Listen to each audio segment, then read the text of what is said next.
ପ୍ରଭୁଙ୍କର ଯୋଗ ଆସନ ରଖିଛନ୍ତି ହରିନାଥପତି। ଯୋଗ ଆସନ କରି ଶୂନ୍ୟ ବ୍ରହ୍ମ ଚେତନା ଦେଇଛନ୍ତି ଗୁରୁ ଆଜ୍ଞାବାନା। ରୂପ ଚନ୍ଦ୍ର ସୂର୍ଯ୍ୟ ଦେବ ଲାଗିଅଛି ଲୟ କୀର୍ତ୍ତନ ଫଳ।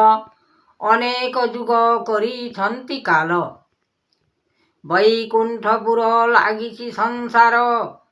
ଭିତର ବାହାର ଦିଶୁଛି ଲାଗିଅଛି ଲୟ କୃପାକର।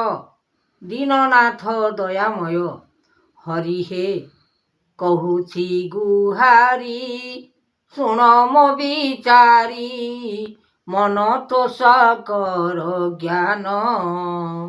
ବାରତାକୁ ଯୋଗ ସଂସାରର ଫଳ ସୃଷ୍ଟି ଦେଖାଇବ ନାମ। କହୁଅଛି ଦୀନ ଜନ ଆଜ୍ଞା ବ୍ରହ୍ମ ନିରାକାର ତୋଷ ମନ। ଚିତେ ଗୁରୁଦେବ ସଂସାରର ସାର ଅନେକ ଅଛି ବିଧାନ। ରୂପ ଯୁଗନାଥ ଅବତାର ଦେଖି ଲାଗିଅଛି ମନ। ତେଣୁ ଚୈତନ୍ୟ ଭାବରେ ଅନେକ ବିସ୍ତାରୀ ଲଗାଇଛି ଲୟ ପୁରେ। ଜଗତ ଠାକୁର କଲେ ଅନୁଭବ ଚିନ୍ତିଲ ଯେ ଦୀନନାଥ। ତୁମ୍ଭେ ଯୋଗେଶ୍ୱର ଜାଗିଛ ଅନନ୍ତ ସୂର୍ଯ୍ୟଦେବ। ଲାଗିଅଛି ନୀତି ଲୟ କର ହରି ମହାଯୋଗେଶ୍ୱର ଦେବ। ଲାଗିଅଛି ଅନ୍ତ ରଖିବେ ଗୋବିନ୍ଦ ଭଜ ଚିତେ ମନ ହରି। ଲାଗିଅଛି ଜ୍ଞାନ ଭିତରରେ ସିନା ଜଗତ ବ୍ରହ୍ମାଣ୍ଡ ଦେବ। ଅନେକ ଯେ କାଳ ଜ୍ଞାନକୁ ବିଚାର ସଂସାରରେ ମୂଳ ଧାମ। କେମନ୍ତ ପରୀକ୍ଷା କରିଛନ୍ତି ଏକା ସୂର୍ଯ୍ୟଦେବ ଗଣ। ତେଜ ଏ ସଂସାରେ ରଖିଛି ମନ ଭିତରେ ଆନନ୍ଦ ମହିମା ଗୁଣ। ଜଗତର ସୃଷ୍ଟି ମାୟା ଦେବ ଗୋଟି ଆଣିଛନ୍ତି ଏ ବହନ। ରୂପ ଲେଖ ବ୍ରହ୍ମାଣ୍ଡ ଠାକୁର ଚିନ୍ତି ନ ପାରିଲେ ଗୁଣ। ଅନୁଭବ କରି ମାତ୍ର ଦେବ ହରି ଲାଗିଅଛି ଲୟ କୀର୍ତ୍ତି। ଏ ଭାବନା ଯୋଗ ସଂସାରରେ ଫଳ ଦେଖାଇବେ ମହାନୀତି। ଯୁଗ ଯୁଗାନ୍ତର ଦେଖିବ ତିନର ସକଳ ବିଚାର କରି। ଏମନ୍ତ ଭିଆଣ ଲାଗିଛି ଆପଣ ତେଜ ଏ ମହିମା ଦେବ। ଗୁରୁ ଆଜ୍ଞା ତେପ ଲାଗିଅଛି ଫଳ ଚୈତନ୍ୟ ବ୍ରହ୍ମାଣ୍ଡ କୁର। ସକଳ କର୍ମକୁ ବିଚାରିବୁ ସବୁ ଆଦ୍ୟ ଧର୍ମ ଗୁରୁନାଥ। ତୁମ୍ଭେ ଯୋଗେଶ୍ୱର ଅନନ୍ତ ଭିତର ଲାଗିଅଛି କୃପା ନିଧି।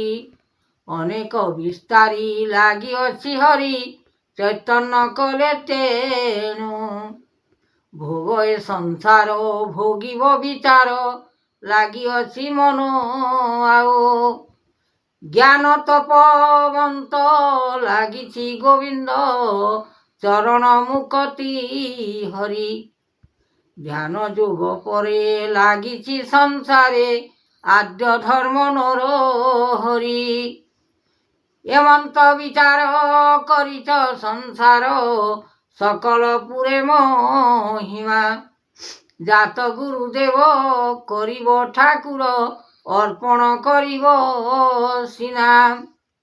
ଲଗାଇଛ ଲୟ ତେଣୁ ମନେ ଭାବ ଚିତ୍ତରେ ପରମ ଶକ୍ତି। କାରଣ ଯେ ଧ୍ୟାନ ଲଗାଇଛ ମନ ଆତ୍ମା ଗୁରୁ ଧାମ ଜ୍ୟୋତି। ଚରଣ ପୃଥିବୀ ଜ୍ଞାନରେ ଯେ ସୃଷ୍ଟି କରୁଣା ଉତ୍ପତ୍ତି ନାମ। ବହିଅଛ ତେଣୁ ସକଲଟି ଆଉ ବିଚାର କରିବ ବ୍ରହ୍ମ। ରୂପେ ଜ୍ଞାନ ମାୟା ଲଗାଇଛ ଏକା ଶୂନ୍ୟ ବ୍ରହ୍ମ ମହା ଟେକି। ନୀଳାଞ୍ଚଳ ବିଜେ କରିଅଛ ସର୍ବେ ସକଳ କାରଣ କୀର୍ତ୍ତି। ଏହି ଯୋଗଦାନ ରଖିବ ଆପଣ ହୃଦୟ ମନକୁ ଚାହିଁ। ବିଚାରିବ ଜ୍ଞାନ ପଚାରିବ ନାମ ଗୁଣ ଗାଉଥିବେ ନୀତି। ଶକ୍ତି ଅନୁଭବ କରାଇଲ ମାତ୍ର ଯୋଗ ମହିମାର ଶାସ୍ତି। ସଂସାରେ ମହିମା ଯୋଗ ଅଛି ବାନା କରୁଣା କେଶବ ଗୋଟି। ରୂପ ଅନୁଭବ କରାଇବ ଚକ୍ର ଚକ୍ରାନ୍ତ ଦେଇଲେ ଆଣି। ବେଦବାନା ସୃଷ୍ଟି ଲଗାଇବ ଜ୍ୟୋତି ଆନନ୍ଦେ ମହିମା ଗୁଣ। ଗାଉଛନ୍ତି ହରି ଜଗତ ବିସ୍ତାରୀ ମନ ଲୟ କର ସିନା। ତପଗୁରୁ ବ୍ରହ୍ମ ଲଗାଇବ ନାମ ଚୈତନ୍ୟ ଗୁରୁକୁ ଚାହିଁ।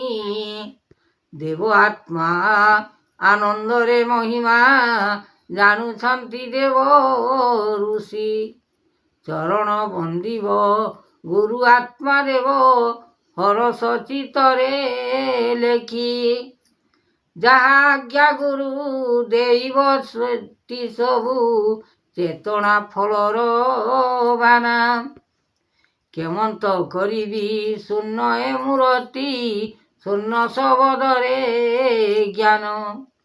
ବେଦ ସୃଷ୍ଟି ନାମ ଚରଣ ଗରିବ ଗୁଣ କରିଥିବ ଗ୍ରାମ। ବେଦ ଏ ମହିମା କରିବ ଯାତନା ହୃଦୟ ମହିମା ଗୁଣ। ତେଣୁ ଆତ୍ମା ଯୋଗ ଲଗାଅ ସଂସାର ଆତ୍ମା ଅନନ୍ତ ମୂରତି। ଆତ୍ମା ଯୋଗ ସୃଷ୍ଟି କରିବ ଉତ୍ପତ୍ତି କେଉଁଠାରେ ଫଳ ଅଛି। ସକଳ ଯାତନା କରିବ ମହିମା କୃପା କର ଦିନ ହରି। ତହିଁ ଆତ୍ମା ଯୋଗ ଲଗାଅ ସଂସାର ବେଦ ସ୍ୱାମୀ ଗୋଟି। ଲୟ କରି ମନେ ଭୟ କର ଦିନେ ସଂସାର ମହିମା କୀର୍ତ୍ତି। ଯୋଗ ସଂସାରକୁ ଫଳ ଭୋଗ ସବୁ ଆତ୍ମାର ମହିମା ଗୁଣ। କେ ଗାଇବ ଶକ୍ତି କେ ଗାଇବ ନୀତି କେ ଗାଇବ କର୍ମ ବିନା। ସକଳ ମହିମା କରୁଛନ୍ତି ଆତ୍ମା ଯୋଗର ମହିମା ଗୋଟି।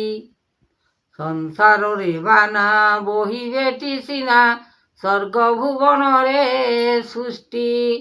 ଲଗାଅ ମଲୟ ରଖିବ ବିଚାର ଆତ୍ମା ଯୋଗ କର ଶାନ୍ତି।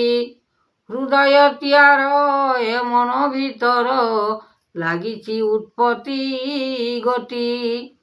ଶୂନ୍ୟ ଶୂନ୍ୟ ମହାଶୂନ୍ୟ ଶୂନ୍ୟ ବିଶ୍ୱମୟ। ଶୂନ୍ୟ ଶୂନ୍ୟ ଦେଖୁଅଛ ଶୂନ୍ୟ କାଳ ଯୋଗ। ଶୂନ୍ୟ ଶୂନ୍ୟ ଦେଖୁଅଛ ଶୂନ୍ୟ ଚିତ୍ରପଟ। ଶୂନ୍ୟ ଶୂନ୍ୟ ଦେଖୁଅଛ ଅକଳନା ନିଧି।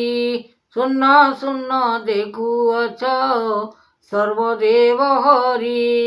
ଶୂନ୍ୟ ଶୂନ୍ୟ ଦେଖୁଅଛ ଶୂନ୍ୟ ବିଶ୍ୱ ହରି। ଏମନ୍ତ ପ୍ରକାରେ ଲାଗିଛି ଅନନ୍ତ ଭିତରେ ମାୟା ମହିତଲେ ପଡ଼ି ସଂସାର ଯାଉଅଛି ଭାସି। ନିତ୍ୟାନନ୍ଦ ସତ୍ୟପାଦ ଗୋବିନ୍ଦ ଚରଣେ ନୀତି ଭଜ।